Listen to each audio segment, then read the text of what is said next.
It's my pleasure to welcome to the podium Knoxville City Mayor Madeline Rogero and Knox County Mayor Tim Burchett.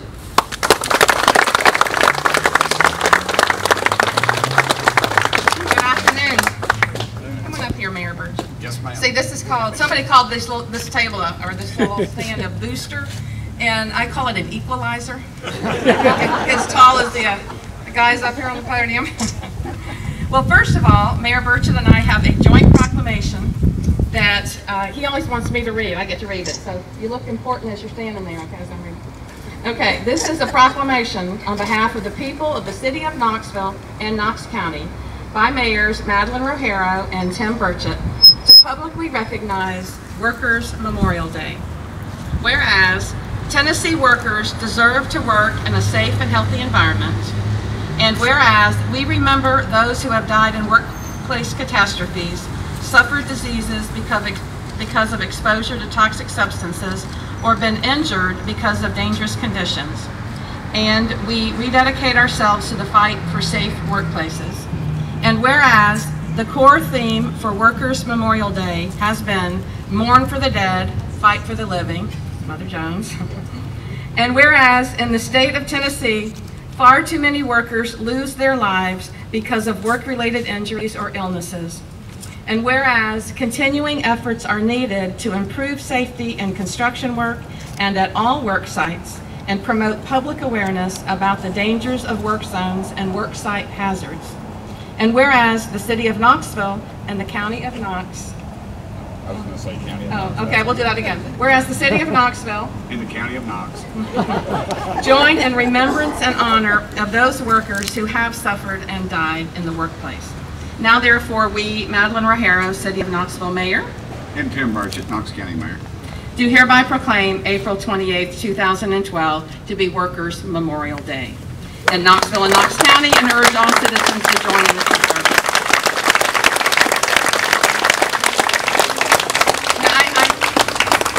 I'm very pleased to be with Mayor Burchett to bring this proclamation to you, because it is a vitally important issue in our community.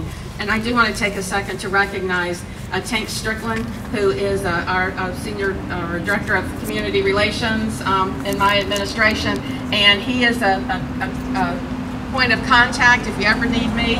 Also, is Kevin Atkinson here today? Kevin is my labor liaison directly with labor.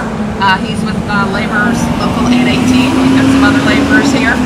And so we want to stay, in my administration, we want to stay in contact with the labor movement, with Jobs with Justice, and meet regularly to make sure that we're addressing the concerns of working people in our city.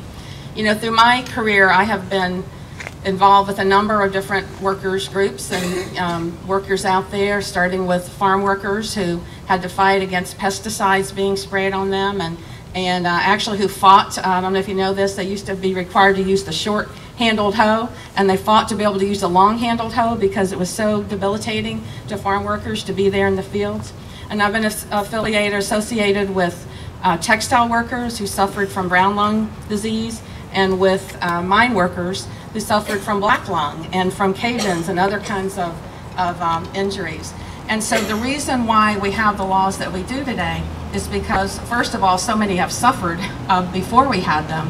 And also we have them because people like you, people like us, fought to try and make the workplace safer.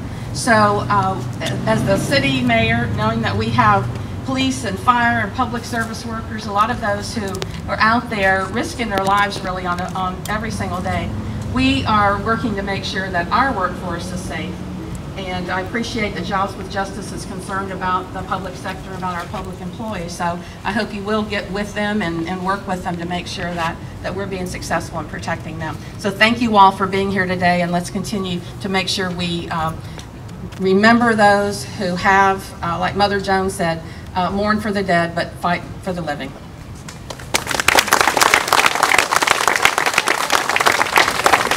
Thank you, Mayor Rogero. It's always tough to follow. That's why nobody wanted to follow Jimi Hendrix at Woodstock. You know, I was going to follow her. But it's a pleasure to be here, and I'm especially pleased that a couple of good friends of mine are here. And after I leave, y'all can beat them up. Don't beat them up while I'm here, though.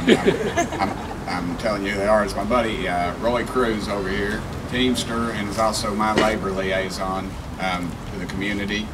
And I don't want y'all in labor to know this, but he works very cheap. So I appreciate Roy and Alice being at zero, actually. And I want you to know in the labor movement, he is a constant thorn in my side. So, and my buddy Eric Surrett's here also. Eric, I appreciate you being here also. But it's a pleasure being here supporting this cause. You know, to me, it's disgusting in this country that we have to have a day to remember folks that have died. I was sitting there when they said 75 people. I just thought, how many little boys and girls, mamas and daddies are not coming home tonight because of some callous act on a job site.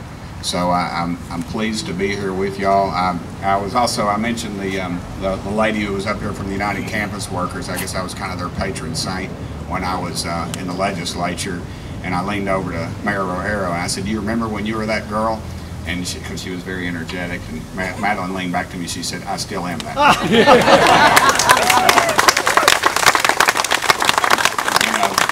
At the risk of sounding bipartisan, I would like to tell you what a delight it is working with Mayor Rohero. She is so informed, and she's such a delight. I consider her a personal friend. We